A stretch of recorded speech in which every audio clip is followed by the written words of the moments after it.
The fragmented self. Hi, this is Don Carter. So why is all this stuff about neural circuitry and neuroplasticity so important? To answer this question, think of the self as a ceramic baseball. When this ceramic self comes into the world and life throws us a curve, then it gets hit with a bat, what happens to that ceramic baseball? That's right, it shatters.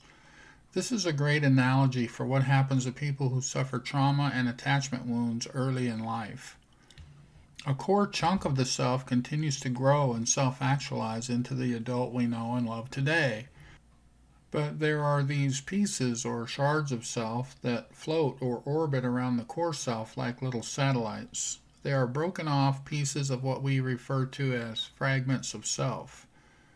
They're frozen in time, disconnected from the actualized self, also known as the adult self. As such, they do not have access to our adult resources and coping skills. They remain the age they were when created and employ the same survival skills that got them through that trauma at the time. Let's give an example of a fragment of self. Let's say an 8-year-old boy walks into a dark room. There's a scent of garlic in the air. The door slams shut, it becomes pitch black, then he gets badly beaten.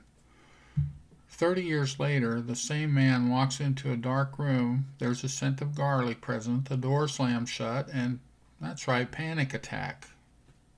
The 38-year-old man's awareness left the adult core chunk of self and floated into the wounded 8-year-old boy fragment of self. He then relived the trauma as if he were back there again. He had access only to the resources available to that 8-year-old part of self because of the disconnect from the adult self. This is what we often refer to as being triggered. So back to our question, why is all this about neuroplasticity so important? We began creating and growing dendrite connections in the brain the moment we were conceived. Later on, we created networks for sitting up, walking, talking, reading, and so on.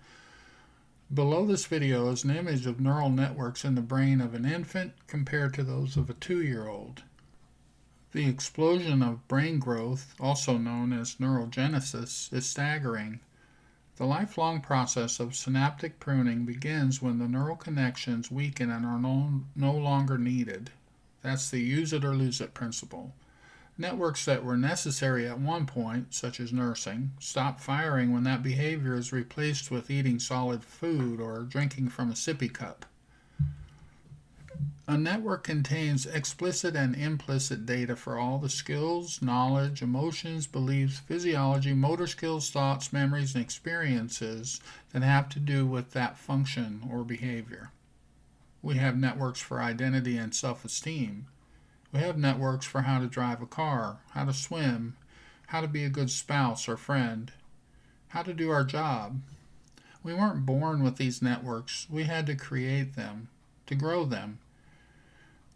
We may also have limiting or unhealthy neural networks devoted to addictions, self-sabotage, phobias, anxieties, depression, PTSD, and other unwanted feelings and behaviors. But the good news is that the subconscious mind uses a process known as synaptic pruning to rewire these unhelpful networks. Networks you want to rewire or new ones you'd like to create, such as one for regular exercise, will take several weeks of consciously directing your attention toward it. With concentration, dedication, and discipline, it only takes several weeks of effort to feel like the new behavior is becoming part of you, or second nature. Continuing the behavior becomes easier and easier. Now for the bottom line.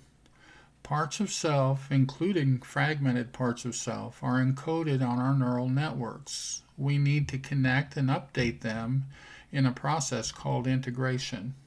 Integrative psychotherapy is all about the integration of fragmented parts of self.